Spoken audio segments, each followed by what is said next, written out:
하나님 말씀 출애굽기 12장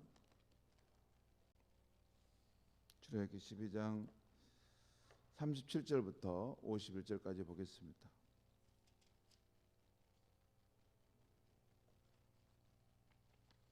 출애굽기 12장 37절부터 51절까지 우리 한 절씩 교독하시겠습니다.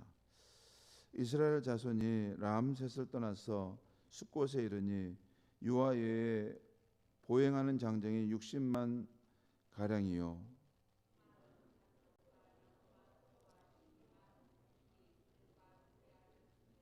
그들이 애굽으로부터 가지고 나온 발교되지 못한 반죽으로 무교봉을 구웠으니 이는 그들이 애굽에서 쫓겨남으로 지체할 수 없었으며 아무 양식도 준비하지 못하였음이었더라.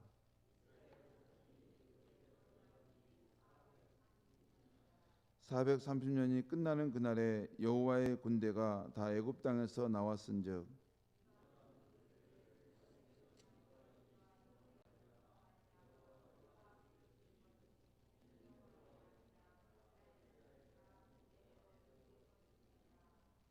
여호와께서 모세와 아론에게 이르시되 유월절 규례는 이러하니라. 이방 사람은 먹지 못할 것이나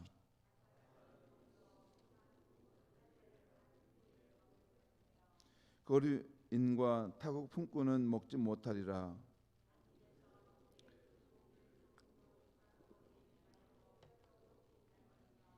이스라엘 회중이 다 이것을 지킬지니라.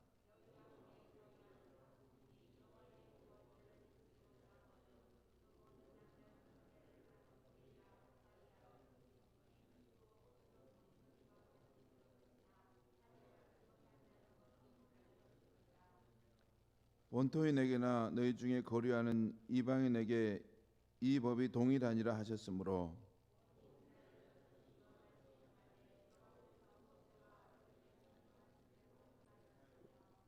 우리 함께 읽겠습니다. 바로 그날에 여호와께서 이스라엘 자손을 그 무리대로 애굽 땅에서 인도하여 내셨더라. 아멘.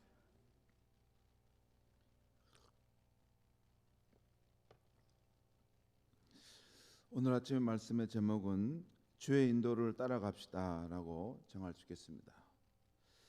그동안 그렇게 완고했던 바로 왕도 지난밤 여호와께서 애굽에서 모든 처음 난 것 사람이나 가축이나 다 쳐서 죽게 하자 드디어 모세를 불러서 이스라엘 자손을 다 데려가라 합니다. 양과 가축까지도 다 데려가라 합니다. 오늘 아침 말씀은 이스라엘 백성들이 애굽에서의 그 생활을 청산하고 처음으로 떠나는 그 장면이 주로 나오고 있습니다. 오늘 본문 37절 38절 말씀을 제가 읽겠습니다. 이스라엘 자손이 람셋을 떠나서 숫곳에 이르니 그들이 그 바로를 위해서 성을 건축했던 국고성 그 람셋을 떠나서 숫곳으로 옮겼다는 것입니다. 이동했다는 것입니다. 유아에 보행하는 장정이 60만 가량이요 수많은 잡적과 양과 소와 12 많은 가축이 그들과 함께 하였으며 잡적이라는 말은 좀 그런데 여러 종류 혼합되어 있는 그런 족속 민족들이 있었다는 것이죠. 그들이 함께 따라갔다는 것입니다. 아마 애굽이 그 당시 대제국을 이뤘기 때문에 아마 그 가운데 노예로 함께 잡혀왔던 다른 민족들도 있었겠죠. 근데 이때 모세를 따라서 이스라엘 백성을 따라서 함께 지금 나섰던 것입니다. 그러니까 6월절 바로 다음 날 아침 이스라엘 자손들은 애굽의 람셋을 출발해서 첫 번째 야영지인 숫곳에 도착했던 것입니다. 이 숫곳은 람셋보다 좀 더 남동쪽에 있는 그런 지역입니다. 그때 이스라엘 백성의 수는 장정만 60만 명이고 아이와 여자 그리고 수많은 이방인들이 함께 참여해서 따라 나온 공동체였습니다. 다시 40절과 41절 말씀 보겠습니다. 이스라엘 자손이 애굽에 거주한 지 430년이라 430년이 끝나는 그날에 여호와의 군대가 다 애굽 땅에서 나왔은즉. 여기서도 이스라엘 자손이 애굽에서 이제 떠나게 됐는데, 여기 보면 끝에 여호와의 군대가 다 애굽 땅에서 나왔은즉. 그러니까 아마 그들은 꿈에도 설마 우리가 이 애굽 땅의 노예 삶이 끝나고 우리가 자유케 될까? 너무나 오랫동안 이런 그런 그 삶의 관습처럼 그들이 애굽에 종사를 했기 때문에 자유로운 삶, 이런 삶과는 다른 새로운 삶이 있을 것이라고는 아마 꿈에도 생각 못했을 수도 있어요. 그런데 그 날이 드디어 왔다는 것입니다. 그들이 정말 꿈꾸며 그런 날에 제발 왔으면 좋겠다 하는 그 날이 왔다는 것입니다.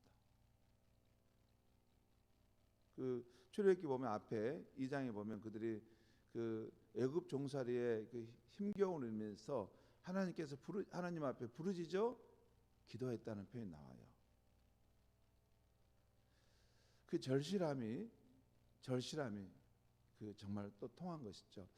어제 보니까 우리나라 그 윤여정 배우가 미국에서 오스카 아카데미상을 받았죠.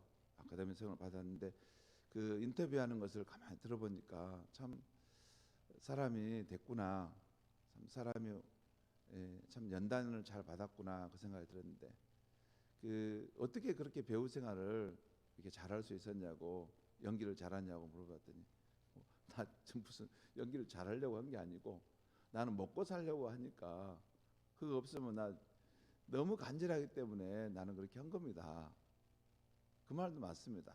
이게 보면 우리가 우선 일을 할 때, 제가 젊을 때는 그렇게 배웠는데, 일할 때 그 지혜도 있어야 되고 노력도 있어야 되고 또 좀 높은 단계가 일을 즐거운 마음으로 해야 된다, 이런 것도 들었어요. 왜냐하면 노력하는 사람보다 즐거움으로 일하는 사람이 더 잘한다는 것이에요. 아무리 노력을 잘해도 이게 즐거운 마음으로 하는 사람은 당해낼 수 없다는 겁니다. 근데 거기까지만 되게 알았는데 다시 어제 생각해 보니까 그렇지. 그 절실함, 간절함으로 하는 사람은 이길 수도 없습니다. 간절함으로 하나님께 기도하는 것도, 여러분 정말 간절함으로 기도하면 하나님 마음이 닿지 않겠습니까? 하나님이 인격자이신데, 더군다나 하나님 우리 아버지라고 하시잖아요. 간절함으로 부르짖어 기도하면 저의 경험상 늘 닿았습니다. 하나님이 움직이셨어요. 이렇게도 도와주시고 저렇게도 도와주시고, 그렇게 와서 그 하나님과의 관계가 더 깊어졌어요. 왜냐하면 간절함으로 호소할 때 하나님도 아시고 애타하시면서 그것을 도와주시고 또 이루어 가시는 그 삶의 경험들이 쌓여가면서 하나님과 저의 삶이 이렇게 끈끈한 정으로, 사랑으로 맺어 있는 거죠. 하나님을 배신할 수가 없어요. 그 어려운 순간순간 애타게 간절함으로 기도했던 때마다 하나님이 들어주시고 도와주신 것을 알기 때문에 그게 하나님 부인할 수 없습니다. 그게 인격적인 관계죠. 이스라엘 백성도 그 400 몇 년 동안 그렇게 이런 길을 왔으니 습관적으로 이제 우리는 그런 일이 안 될 거야 하면서도 큰 고통이 너무나 컸기 때문에 정말 애타게 하나님 앞에 울부짖어 기도했는데 그 간절함을 하나님의 마음에 상달됐다는 거죠. 하나님이 그 표현 나옵니다. 내 백성의 부르짖는 소리가 내 귀에 들렸다.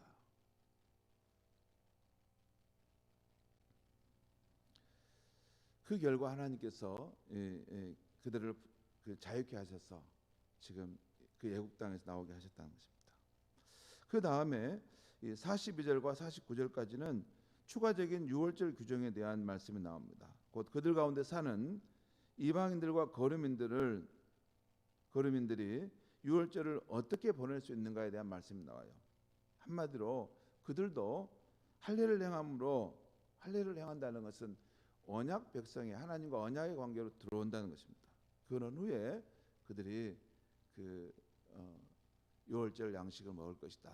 우리로 말하면 세례를 받음으로 하나님 함께 그리스도의 떡과 잔에 참여한다는 것입니다. 자, 그리고 오늘 마지막 절 51절을 보겠습니다. 51절에 보면 바로 그날에 여호와께서 이스라엘 자손을 그 무리대로 애굽 땅에서 인도하여 내셨더라. 여기서는 이스라엘이 나왔다는 그런 표현이 아니라 여호와께서 이스라엘 백성들을 애굽 땅에서 인도하여 내셨다고 말씀하고 있어요. 이스라엘이 나간 것도 있지만 그 배후에 여호와께서 그들을 그 땅에서부터 인도하여 내셨다는 것을 말씀하는 것입니다. 하나님께서 약속하신 대로 그 야곱과 함께 70명이 애굽으로 내려갔는데 그 이스라엘 자손들이 430년이 지나고 그 때가 찼을 때 장정만 60만 명이 되는 큰 민족을 이루고 드디어 애굽을 떠나게 되었습니다. 드디어 애굽의 속박에서 벗어난 자유의 삶이 시작됐어요. 자유다. 이것은 전적으로 하나님이 주도하신 구원의 은혜였습니다. 그리고 이 애굽의 속박에서 벗어난 사건은 오늘 우리 그리스도인에게는 하나님의 유월절 어린 양이신 예수 그리스도께서 우리를 위해서 십자가에서 피 흘려 죽으심으로 죄와 죽음, 마귀의 권세로부터 우리를 자유케 하여 그의 사랑하는 아들의 나라 백성이 되게 하신 사건입니다. 골로새서 1장 13절 14절 말씀에 보면 그러니까 하나님께서 우리를 흑암의 권세에서 건져내서 그의 사랑하는 아들의 나라로 옮기셨으니 그 아들 안에서 우리가 속량 곧 제사함을 얻었도다. 이 우리를 예수님의 피로 속량하신 것과 동시에 우리를 그의 사랑하는 아들의 나라로 옮기셨다는 것입니다. 새 백성이 되게 하셨다는 것이죠. 이스라엘 백성이 애굽의 종살이에서 자유를 얻은 것이 전적으로 하나님의 주도적인 은혜였던 것처럼 우리 역시 하나님 나라 백성으로 자유를 얻은 것도 전적인 하나님의 은혜였습니다.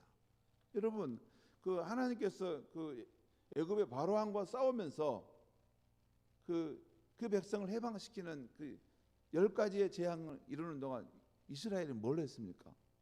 이스라엘은 아무것도 한 거 없습니다. 하나님이 행하시는 구원을 그냥 지켜만 볼 뿐이었어요.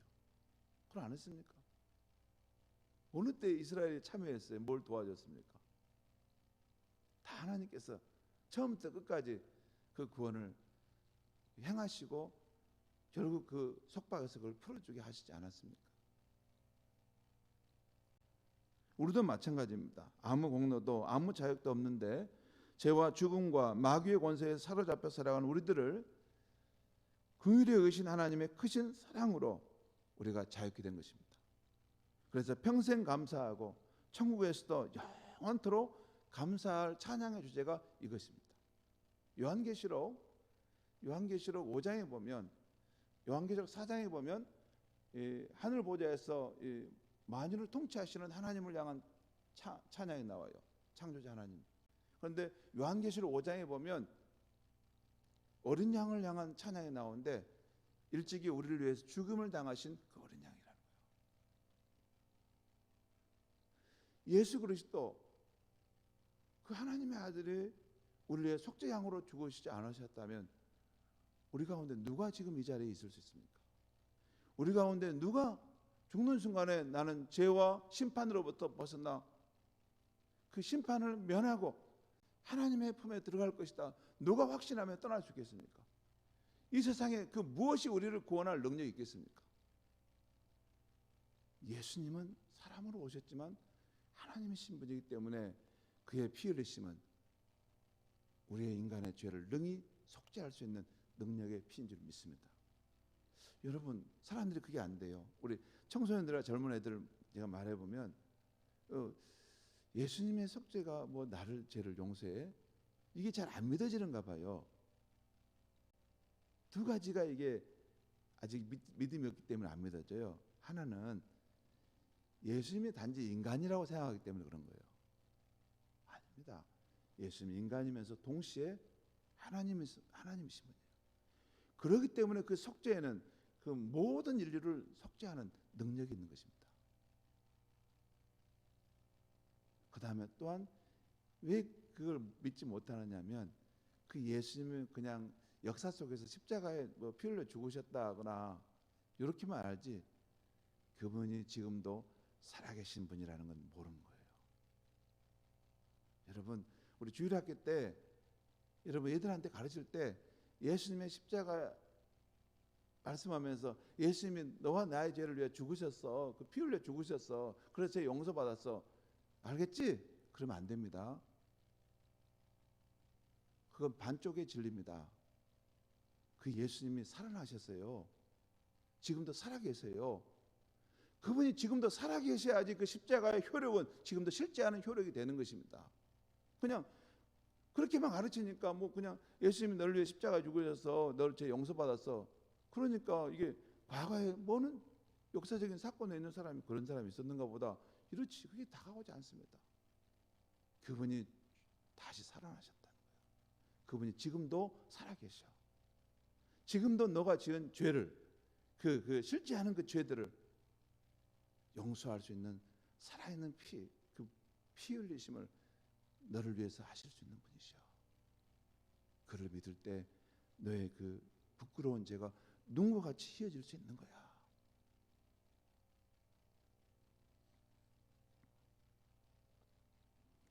그래서 우리가 평생토록 영원토록 그 어린 양 예수님의 그 우리를 위한 그 속죄의 보혈을 감사하고 찬양해야 하는 것입니다. 자, 그런데 그들이 애굽을 떠나긴 했지만 바로 가나안 땅에 들어간 것은 아닙니다. 그들은 하나님의 약속의 땅인 가나안에 들어가기까지 광야 40년의 생활을 지내야 했습니다. 그래서 그 약속의 땅까지 무사히 도착하려면 하나님의 기적이 없이는 불가능한 일이었습니다. 오늘 그들이 애굽에서 급히 쫓겨나오므로 양식도 변변하게 준비하지 못했습니다. 그들은 광야의 길을 갈 때 낮에 땡볕과 밤의 추위를 견뎌야 했습니다.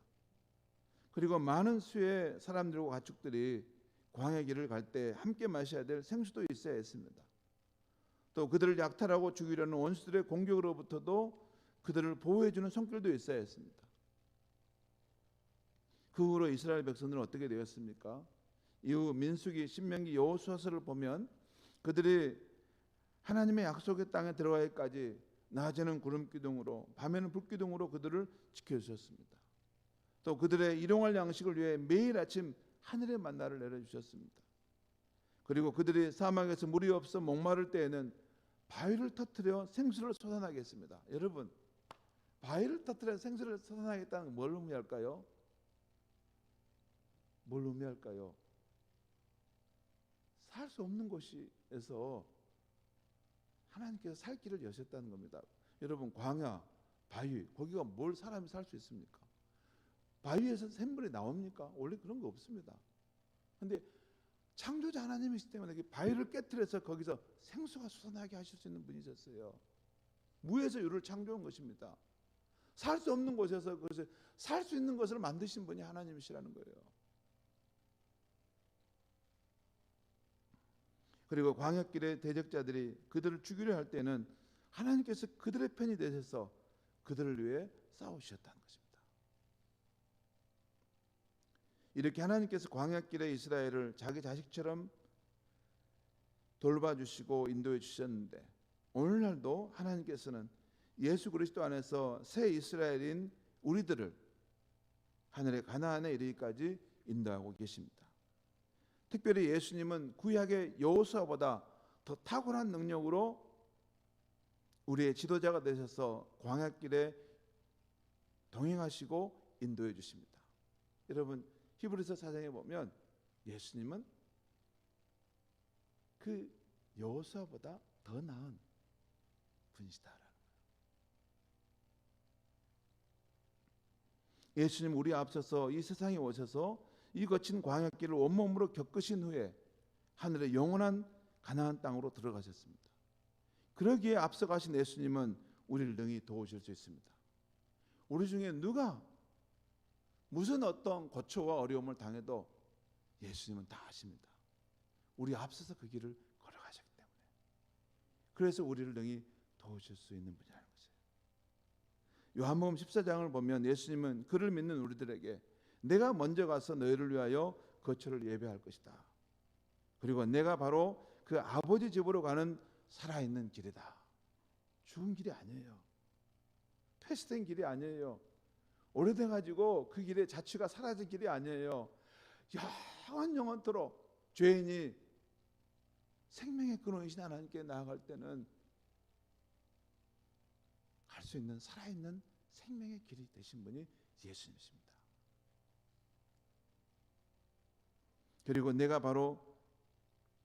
그리고 예수님께서 우리를 그 아버지 집으로 인도하시기 위해서 그의 보혜사 성령으로 오셔서 지금도 저와 여러분과 함께하고 계십니다. 여러분, 보혜사라는 것이 뭔지 아세요? 보혜사라는 것은 쉽게 제가 가르쳐 드리겠습니다. 보자는 우리를 보호하신다는 것이고, 해는 은혜의 자, 우리에게 은혜를 베푸신 분이시고, 사는 스승사자라고 봐서, 스승이 뭡니까? 인도하고 길을 가르쳐 주는 거 아닙니까? 그러니까 보호하고 은혜를 베풀고 또 우리에게 길을 인도해 주시는 분이 보혜사라고 생각하면 됩니다. 근데 예수님이 제자들의 그런 일을 행하셨는데, 이제 오늘 예수님은 부활 승천하신 후에는 그의 영 성령을 우리 가운데 보혜사로 보내셔서 우리와 함께 하셔서 이 광야길을 지나가는데 안전하게 은혜 가운데 지나가도록 도우시고 계신다는 것입니다. 사랑하는 성도 여러분, 오늘도 우리의 인생 광야길에서 무슨 일을 만나든지 어디를 가든지 그 주님의 성령과 동행함으로 새롭고 감격적이고 잔잔한 즐거움이 있는 인생을 살아가시기 바랍니다. 기도하겠습니다. 하나님 아버지, 오늘 이 아침에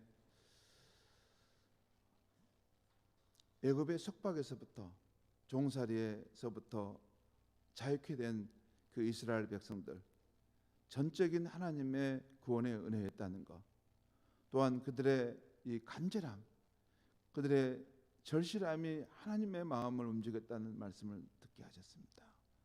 또한 그 광야 여정길에서 우리를 홀로 보내지 아니하시고 우리 앞서가신 예수님께서 그 보혜사 성령을 보내서 우리와 함께 하시고 우리와 동행하심을 일깨워 주시니 감사합니다. 오늘도 예수 그리스도를 말씀 속에서 기도 속에서 더 깊이 묵상함으로 보혜사 성령님이 우리의 생명이시고 우리 안에 능력으로 소망으로 역사하고 계신 분임을 분명히 알고 걸어갈 수 있게 하여 주시옵소서.